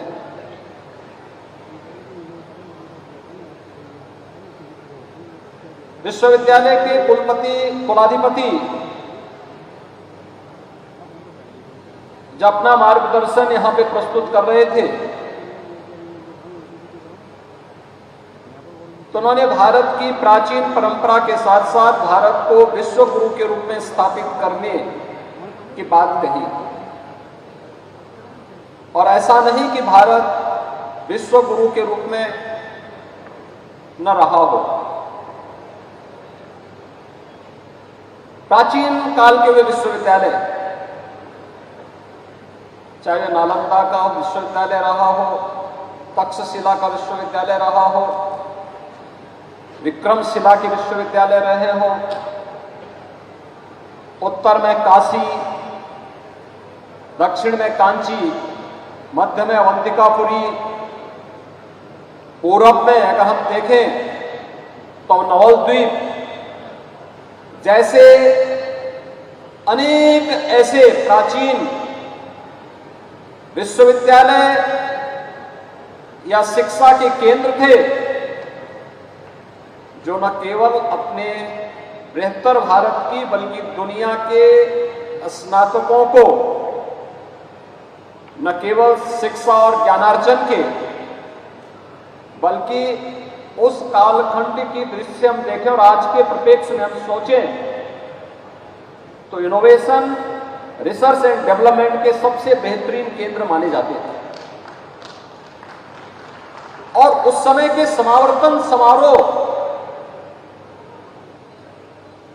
का जो मुख्य मंत्र होता था वह होता था, जिसे हमारा तैत्तिरीय उपनिषद में इन शब्दों में व्यक्त किया है, जिसका मैं यहाँ पे अभी आपके सामने, जिसे मैं यहाँ पे प्रस्तुत करूंगा, और आपकी फिर उन पंक्तियों के बारे में जब आप एक बार मनन करेंगे तो आपको एहसास होगा कि किस गौरवशाली विरासत के अनुभाव। देवी और सज्जनों, देवभूमि उत्तराखंड में आकर मन धन्य हो जाता है।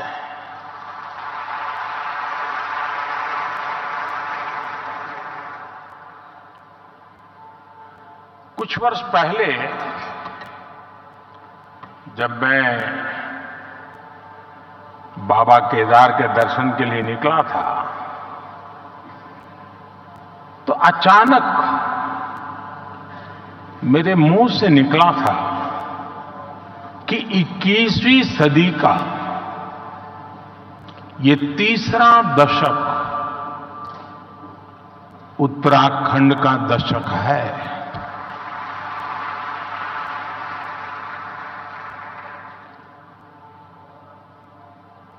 और मुझे खुशी है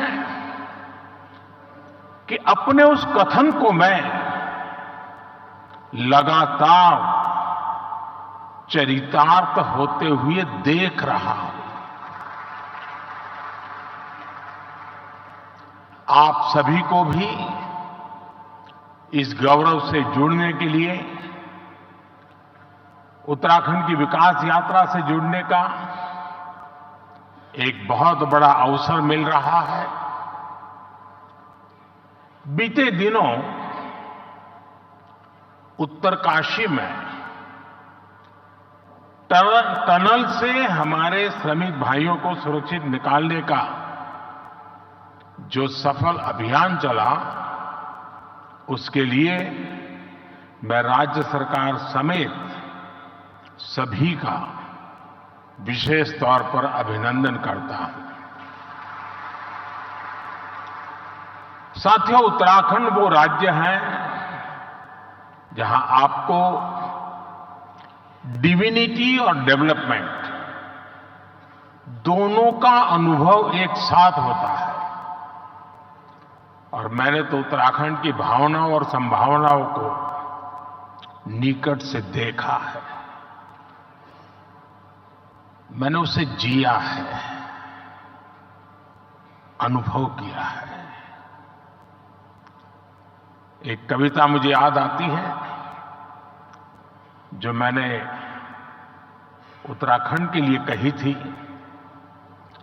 जहां अंजुलि में गंगा जल हो, जहां अंजुलि में गंगा जल हो, जहां हर एक मन बस निश्चल हो, जहां गांव-गांव में देशभक्त, जहां नारी में सच्चा बल हो, उस देव भूमि का आशीर्वाद लिए मैं चलता जाता हूं। इस देव भूमि के ध्यान से मैं सदा धन्य हो जाता हूं। हाय भाग्य मेरा, सौभाग्य मेरा, मैं तुमको शीश नवाता हूं। साथियों, सामर्थ्य से भरी ये देवभूमि निश्चित रूप से आपके लिए निवेश के बहुत सारे द्वार खोलने जा रही है। आज भारत विकास भी और विरासत भी जिस मंत्र के साथ आगे बढ़ रहा है, उत्तराखंड उसका प्रखर उदाहरण है। साथियों, आप सभी बिजनेस की दुनिया के दिग्गज हैं और जो बिजनेस की दुनिया के लोग रहते हैं वो जरा अपने काम का स्वॉट एनालिसिस करते हैं। आपकी एकदम कंपनी की ताकत क्या है, कमजोरी क्या है, अवसर क्या है, चुनौतियां क्या है, और आप उसका आकलन कर करके अपनी आगे की रणनीति बनाते हैं। एक राष्ट्र के रूप में आज हम भारत को लेकर ऐसी ही स्वॉट एनालिसिस करें तो क्या पाते हैं? हमें चारों तरफ aspirations, hope, self confidence, innovation और अपॉर्चुनिटी ही दिखेगी। आपको आज देश में पॉलिसी ड्रिवन गवर्नेंस दिखेगी। आपको आज पॉलिटिकल स्टेबिलिटी के लिए देशवासियों का मजबूत आग्रह दिखेगा। आकांक्षी भारत आज अस्थिरता नहीं चाहता, वो स्थिर सरकार चाहता है। हाल में हुए विधानसभा चुनाव में भी हमने देखा है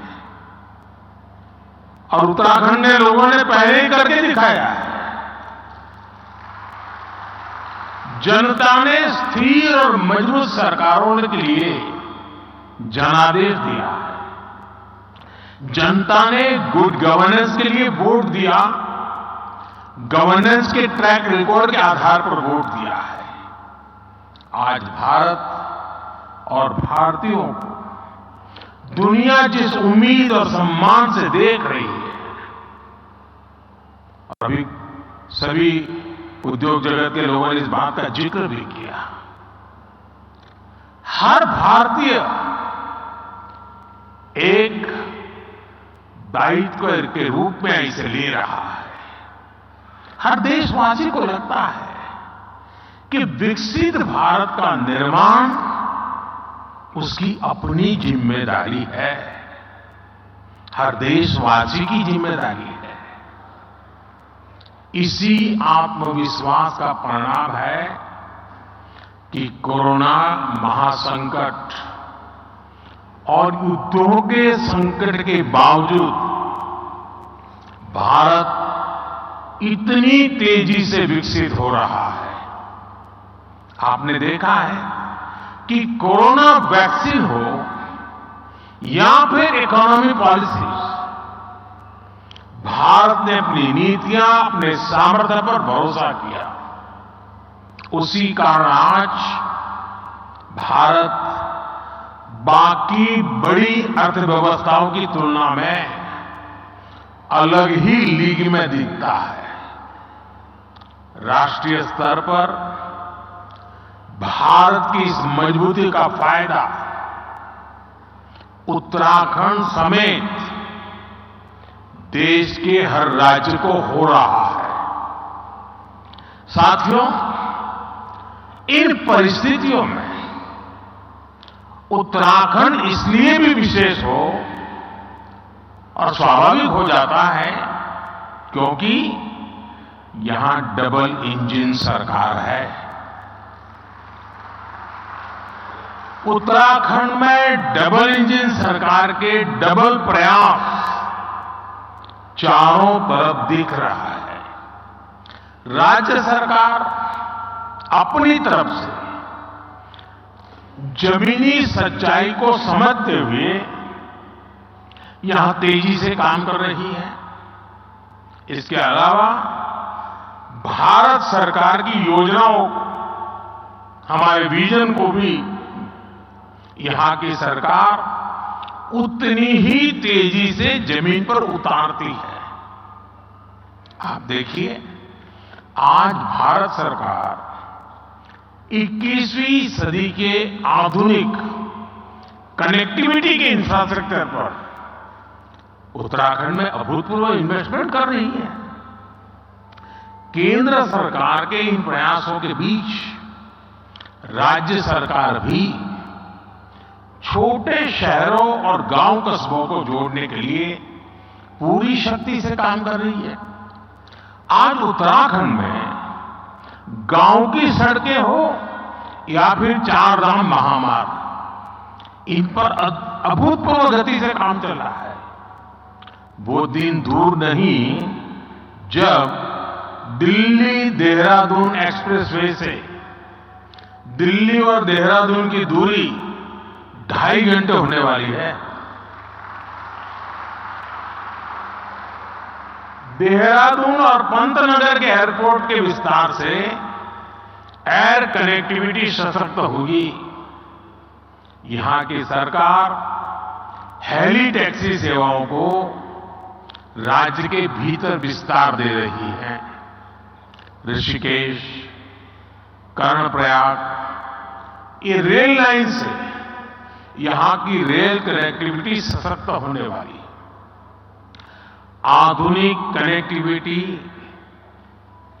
जीवन तो आसान बना ही रही है, ये बिजनेस को भी आसान बना रही है। इससे खेती हो या फिर टूरिज्म, हर सेक्टर के लिए नई संभावनाएं खुल रही है। लॉजिस्टिक्स हो, स्टोरेज हो, टूर ट्रैवल और हॉस्पिटैलिटी हो, इसके लिए यहां नए रास्ते बन रहे हैं।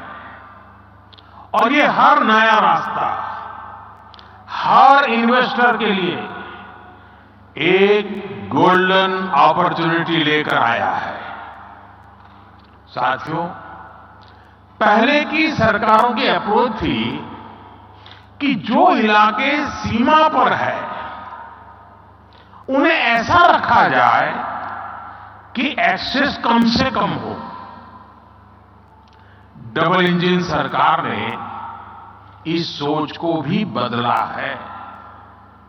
हम सीमावर्ती गांवों को लास्ट विलेज नहीं बल्कि देश के फर्स्ट विलेज के रूप में विकसित करने में जुटे।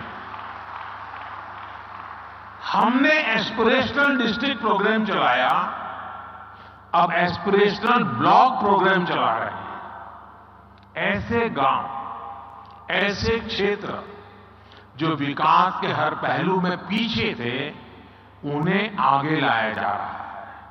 यानी हर इन्वेस्टर के लिए उत्तराखंड में बहुत सारा ऐसा अनटैप्ड पोटेंशियल है जिसका आप ज्यादा से ज्यादा लाभ उठा सकते हैं। साथियों, डबल इंजन सरकार की प्राथमिकताओं का उत्तराखंड को कैसे डबल फायदा मिल रहा है, इसका एक उदाहरण टूरिज्म सेक्टर भी है। आज भारत को देखने के लिए भारतीयों और विदेशियों दोनों में अभूतपूर्व उत्साह देखने को मिल रहा है। हम पूरे देश में थीम बेस्ड टूरिज्म सर्किट तैयार कर रहे हैं। कोशिश ये है कि भारत के नेचर और हेरिटेज दोनों से ही दुनिया को परिचित कराया जाए। इस अभियान में उत्तराखंड टूरिज्म का एक सशक्त ब्रांड बनकर उभरने वाला है। यहां नेचर, कल्चर, हेरिटेज सब कुछ है। यहां योग, आयुर्वेद, तीर्थ, एडवेंचर स्पोर्ट्स, हर प्रकार की संभावनाएं हैं। इन्हीं संभावनाओं को एक्सप्लोर करना और उन्हें अवसरों में बदलना, ये आप जैसे साथियों की प्राथमिकता जरूर होनी चाहिए। और मैं तो एक और बात कहूंगा, शायद यहां जो लोग आए हैं उनको अच्छा लगे बुरा लगे, लेकिन यहां कुछ लोग ऐसे हैं कि जिनके माध्यम से उन तक तो मुझे बात पहुंचानी है, लेकिन उनके माध्यम से उन तक भी पहुंचानी है जो यहां नहीं है। खास करके देश के धन्ना सेठों को मैं कहना चाहता हूं, अमीर लोगों को कहना चाहता हूं, मिलियनर बिलियनर से कहना चाहता हूं। हमारे यहां माना जाता है, कहा जाता है, जो शादी होती है ना, वो जोड़े ईश्वर बनाता है, ईश्वर तय करता है जोड़ा। मैं समझ नहीं पा रहा हूं, जोड़े जब ईश्वर बना रहा है तो जोड़ा अपने जीवन की यात्रा उस ईश्वर के चरणों में आने के बजाय विदेश में जाकर के क्यों करता है?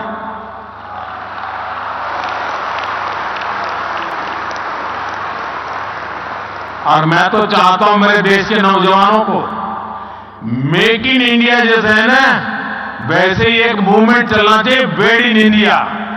शादी हिंदुस्तान में करो। ये दुनिया के देशों में शादी कर ले, ये हमारे सारे धन्ना सेठ आजकल फैशन हो गई है। यहां कई लोग बैठे होंगे, अब नीचे देखते होंगे।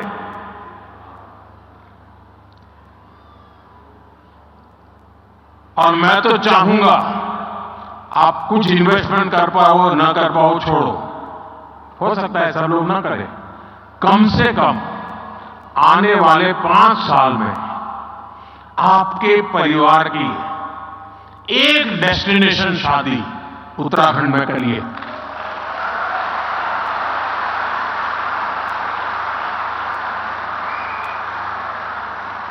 अगर एक साल में 5,000 भी शादियां यहां होने लग जाए ना, नया इंफ्रास्ट्रक्चर खड़ा हो जाएगा दुनिया के लिए, वो ये बहुत बड़ा वेडिंग डेस्टिनेशन बन जाएगा। भारत के पास इतनी ताकत है, मिलकर के तय करे कि ये करना है, हो जाएगा। इतना सामर्थ्य है। साथियों, बदलते हुए समय में आज भारत में भी परिवर्तन की एक तेज हवा चल रही है। बीते 10 वर्षों में एक आकांक्षी भारत का निर्माण हुआ। देश की एक बहुत बड़ी आबादी थी जो अभाव में थी, वंचित थी, वो असुविधाओं से जुड़ी है। अब वो उन सारी मुसीबतों से निकल करके सुविधाओं के साथ जुड़ रही है, नए अवसरों से जुड़ रही है। सरकार की कल्याणकारी योजनाओं की वजह से 5 साल में 13.5 करोड़ से ज्यादा लोग गरीबी से बाहर आए। इन करोड़ों लोगों ने अर्थव्यवस्था को एक नई गति दी है। आज भारत के भीतर कंजम्पशन बेस्ड इकोनॉमी तेजी से आगे बढ़ रही है। एक तरफ आज न्यू मिडिल क्लास है जो गरीबी से बाहर निकल चुका है, जो नया नया गरीबी से बाहर निकला है वो अपने जरूरतों पर ज्यादा खर्च करने लगा है। दूसरी तरफ मिडिल क्लास है जो अपनी आकांक्षाओं की पूर्ति पर अपनी पसंद की चीजों पर भी ज्यादा खर्च कर रहा है। इसलिए हमें भारत के मिडिल क्लास की पोटेंशियल को समझना होगा। उत्तराखंड में समाज की ये शक्ति भी आपके लिए बहुत बड़ा मार्केट तैयार कर रही है। साथियों, मैं आज उत्तराखंड सरकार को house of Himalaya brand launch करने के लिए बहुत बहुत बधाई देता हूं। ये उत्तराखंड के लोकल उत्पादों को विदेशी बाजारों में स्थापित करने के लिए बहुत अभिनव प्रयास है। ये हमारी वोकल फॉर लोकल और लोकल फॉर ग्लोबल की अवधारणा को और मजबूत करता है। इससे उत्तराखंड के स्थानीय उत्पादों को विदेशी बाजारों में पहचान मिलेगी, नया स्थान मिलेगा। भारत के तो हर जिले, हर ब्लॉक में ऐसे प्रोडक्ट है जो लोकल हैं, लेकिन उनमें ग्लोबल बनने की संभावनाएं हैं। मैं अक्सर देखता हूं कि विदेशों में कई बार मिट्टी के बर्तन को भी बहुत स्पेशल बनाकर प्रस्तुत किया जाता है। ये मिट्टी के बर्तन वहां बहुत महंगे दामों में मिलते हैं। भारत में तो हमारा विश्वकर्मा साथी ऐसे अनेक बेहतरीन प्रोडक्ट्स पारंपरिक रूप से बनाते हैं। हमें स्थानीय उत्पादों के लिए इस तरह के महत्व को भी समझना होगा और इनके लिए ग्लोबल मार्केट को एक्सप्लोर करना होगा। और इसलिए ये जो हाउस ऑफ हिमालय ब्रांड आप लेके आए हैं, उसे मुझे एक व्यक्तिगत रूप से आनंद का विषय है मेरे लिए। यहां बहुत कम लोग होंगे जिनको शायद मेरे एक संकल्प के विषय में पता होगा, क्योंकि ये संकल्प कुछ ऐसे मेरे होते हैं उसमें आपको सीधा बेनिफिट शायद न दिखता हो, लेकिन उसमें ताकत बहुत बड़ी है। मेरा एक संकल्प है, आने वाले कुछ समय में मैं इस देश में 2 करोड़ ग्रामीण महिलाओं को 2 करोड़ ग्रामीण महिलाओं को लखपति बनाने के लिए मैंने लखपति दीदी अभियान चलाया है। 2 करोड़ लखपति दीदी बनाना हो सकता है कठिन काम होगा, लेकिन मैंने मन में संकल्प बना लिया है। ये हाउस ऑफ हिमालय जो ब्रांड बनती है ना, तो मेरा जो 2 करोड़ लखपति दीदार बनाने का काम है ना, वो तेजी से इसमें बढ़ जाएगा।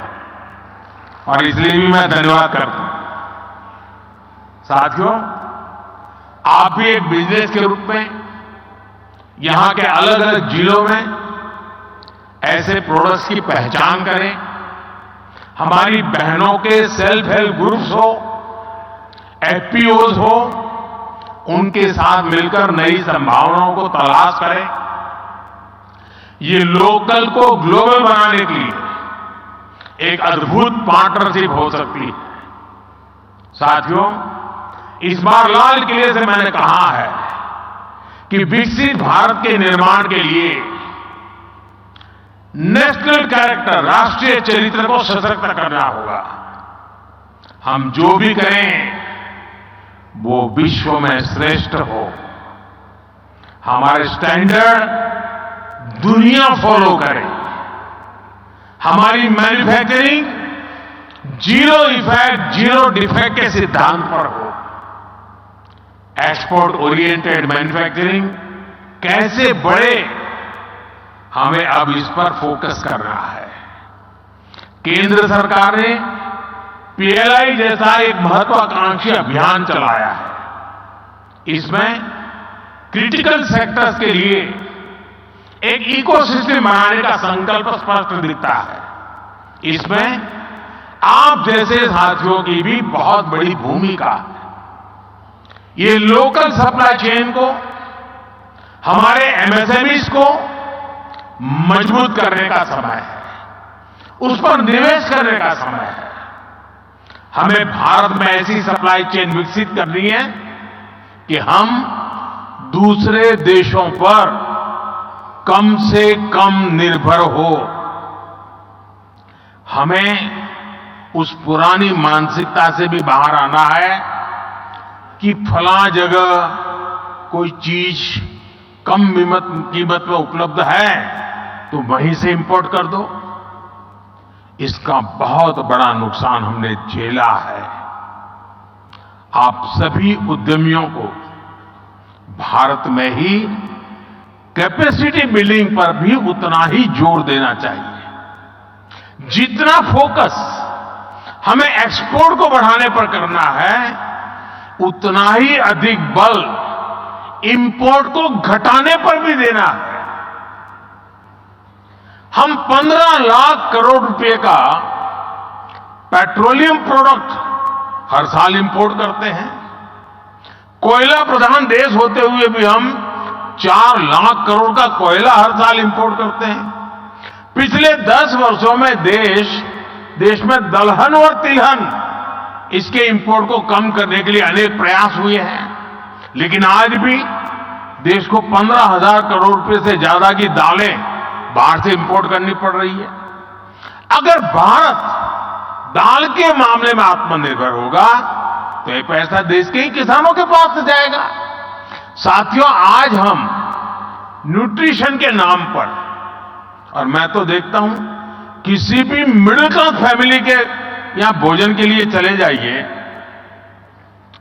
उसके डाइनिंग टेबल पे भांति भांति की चीजें पैकेट पड़े होते विदेशों से आए हुए, और वो पैकेज फूड का इतना फैशन बढ़ते हुए मैं देख रहा हूं, जबकि हमारे देश और उस पर लिख दिया कि प्रोटीन रिच है, खाना शुरू, आयरन रिच है, खाना, कोई इंक्वायरी नहीं करता, बस लिखा है, हो गया, और मेड इन फलाना देश है, बस मारो थप्पा। अरे हमारे देश में मिलेट से लेकर दूसरे तमाम फूड है जो कहीं अधिक न्यूट्रिशियस है। हमारे किसानों की मेहनत पानी में नहीं जानी चाहिए। यही उत्तराखंड में ही ऐसे आयुष है जुड़े ऑर्गेनिक फल सब्जियां जुड़े उत्पादों के लिए अनेक संभावनाएं हैं। एक किसानों और उद्यमियों दोनों के लिए नई संभावनाओं के द्वार खोल सकती है। पैकेज फूड के मार्केट में भी हमारी छोटी कंपनियों को हमारे प्रोडक्ट्स को ग्लोबल मार्केट तक पहुंचाने में मैं समझता हूं कि आप सभी को अपनी भूमिका निभानी चाहिए। साथियों, भारत के लिए, भारत की कंपनियों के लिए, भारत निवेशकों के लिए ये मैं समझता हूं अभूतपूर्व समय है। अगले कुछ वर्षों में भारत दुनिया की तीसरी सबसे बड़ी इकोनॉमी बनने जा रहा है, और मैं देशवासियों को विश्वास दिलाता हूं कि मेरी तीसरी टर्म में देश दुनिया में पहले 3 में होके रहेगा।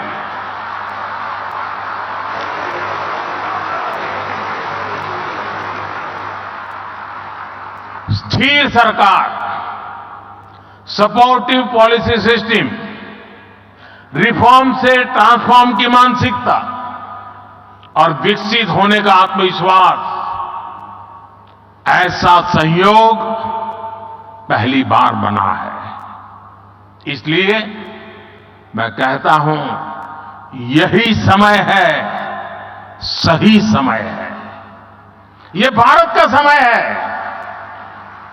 मैं आपका आह्वान करूंगा, उत्तराखंड के साथ चलकर अपना भी विकास करिए और उत्तराखंड के विकास में भी सहयोगभागी जरूर बनिए। और मैं हमेशा कहता हूं, हमारे यहां सालों से एक कल्पना बनी हुई है, बोला जाता है कि पहाड़ की जवानी और पहाड़ का पानी पहाड़ के काम नहीं आता है। पहाड़ की जवानी और पहाड़ का पानी पहाड़ के काम नहीं आता है। जवानी रोजी रोटी के लिए कहीं चली जाती है, पानी बह करके कहीं पहुंच जाता है। लेकिन मोदी ने ठान ली है, अब पहाड़ की जवानी पहाड़ के काम भी आएगी और पहाड़ का पानी भी पहाड़ के काम आएगा। इतनी सारी संभावनाएं देख करके मैं संकल्प ले सकता हूं कि हमारा देश हर कोने में सामर्थ्य के साथ खड़ा हो सकता है, नई ऊर्जा के साथ खड़ा हो सकता है। और इसलिए मैं चाहूंगा कि आप सभी साथी इस अवसर का अधिकतम लाभ उठाएं, नीतियों का फायदा उठाइए। सरकार नीति बनाती है, ट्रांसपेरेंट होती है, हर एक के लिए खुली होती है। जिसमें दम हो वो आ जाए मैदान में, फायदा उठा ले। और मैं आपको गारंटी देता हूं, जो बातें हम बताते हैं उसके लिए हम डट करके खड़े भी रहते हैं, उसे पूरा भी करते हैं। आप सभी इस महत्वपूर्ण अवसर पर आए हैं। उत्तराखंड का मुझ पर विशेष अधिकार है और जैसे कईयों ने बताया कि मेरे जीवन के एक पहलू को घर बनाने में इस धरती का बहुत बड़ा योगदान है।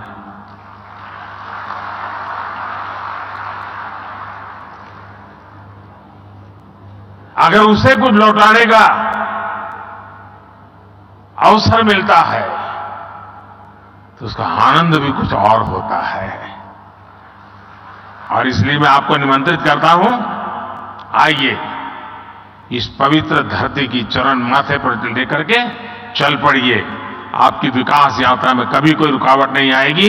ये इस भूमि के आशीर्वाद है। बहुत बहुत धन्यवाद, बहुत बहुत शुभकामनाएं। बहुत बहुत धन्यवाद माननीय प्रधानमंत्री जी। आपका कि अपनी जिम्मेवारी को निभाते हुए हम भारत को विश्व की तीसरी बड़ी अर्थव्यवस्था बनाने में सहयोग दें। बहुत बहुत धन्यवाद प्रधानमंत्री जी। डिविनिटी और development, wed in India, Uttarakhand as destination investment और डेस्टिनेशन वेडिंग, युवाओं को प्रोत्साहित करने के लिए, महिलाओं को प्रोत्साहित करने के लिए, उनके हुनर से अवसर देते हुए उन्हें लखपति बनाने का जो आपका सपना संकल्प है, और इसके साथ साथ स्वाद और स्वास्थ्य भी मिलेट्स के साथ। धन्यवाद प्रधानमंत्री जी आपके उत्तराखंड के लिए आशीर्वचनों के लिए।